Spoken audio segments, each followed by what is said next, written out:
Kevin and Chris, that was awesome. Next up we've got Wikipedia. We've got Amanda Parris from the Remix Project, who's here to talk about Lost Lyric, an alternative hip-hop youth program, and inside scoop behind that. So give it up for Amanda Parris.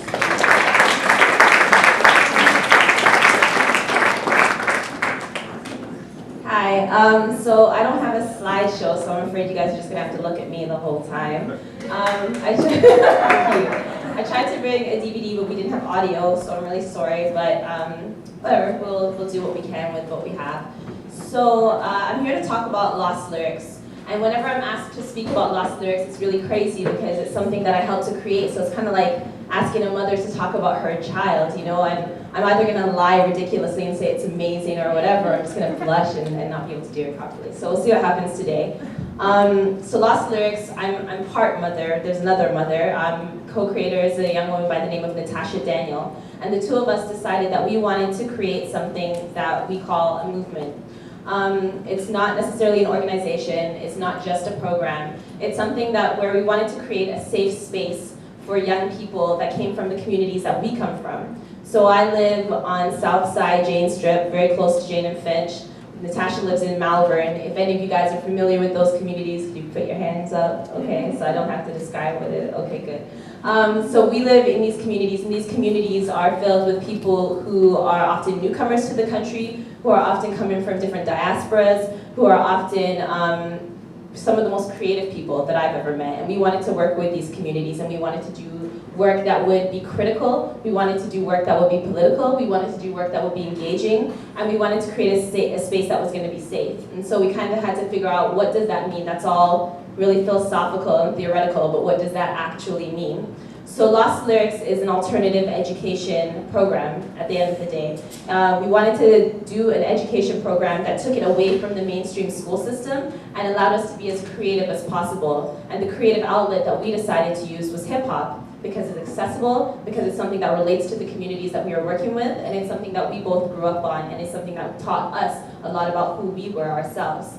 So we wanted to use hip-hop culture to engage with young people, and so those young people are between the ages, on paper it was 11 to 14, but as the program started, it's now become ages 9 to 16. And so the program runs in Jane and Finch in Malvern. And so what I want to talk to you guys about today is not necessarily about the program, but about how it came to be. Like, how were we able to have this program for the past 2 years run so successfully that we were able to get, over $40,000 in funding, and we're continuing, and it keeps on growing each year. So I wanted to talk about, how did we get these young people into the program? How did we do our outreach and that kind of stuff?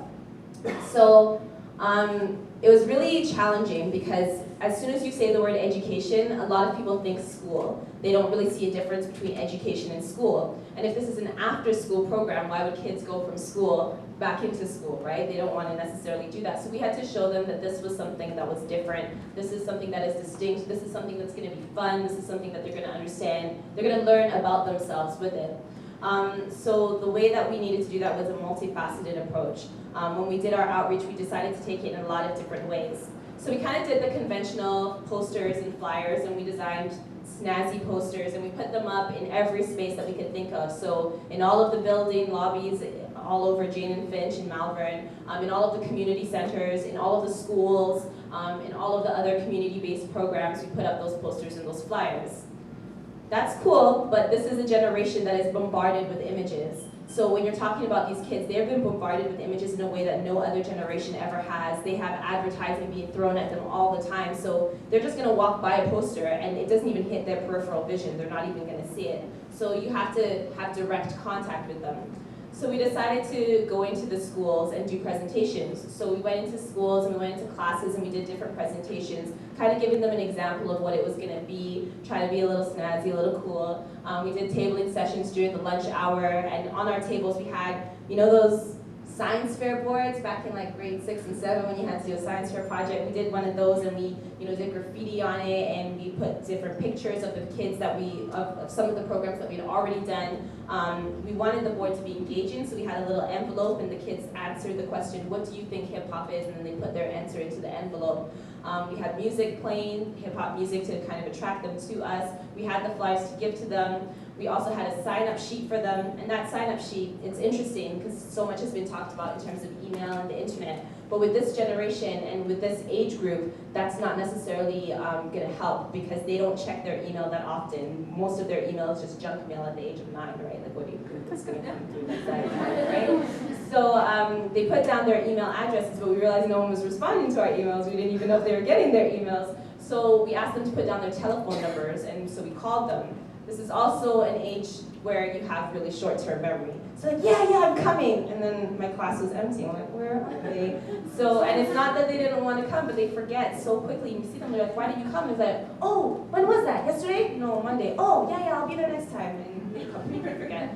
So we had to call, we just had to do it old school. We called them, the day that we got the number, we called and spoke to their parents to get permission. We called the day before the program, the afternoon and a few hours before the program, calling like 30 students every time. It was so draining.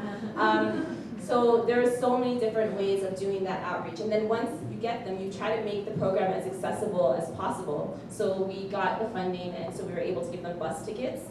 Speaking to parents, I walked kids home. I walked like 11 kids home after each class, but that's also really cool because then it's time that you get to connect with them outside of the class and get to know them, that kind of stuff. So once they were in the program, how do we keep them in the program was our next question. And you have to, our program ran twice a week for 2-hour sessions for 6 months. And so that's a pretty long program when it comes to the calendar of community programs. They generally only last for about 10 weeks on average. So for 6 months, 2-hour sessions, how do we keep them going?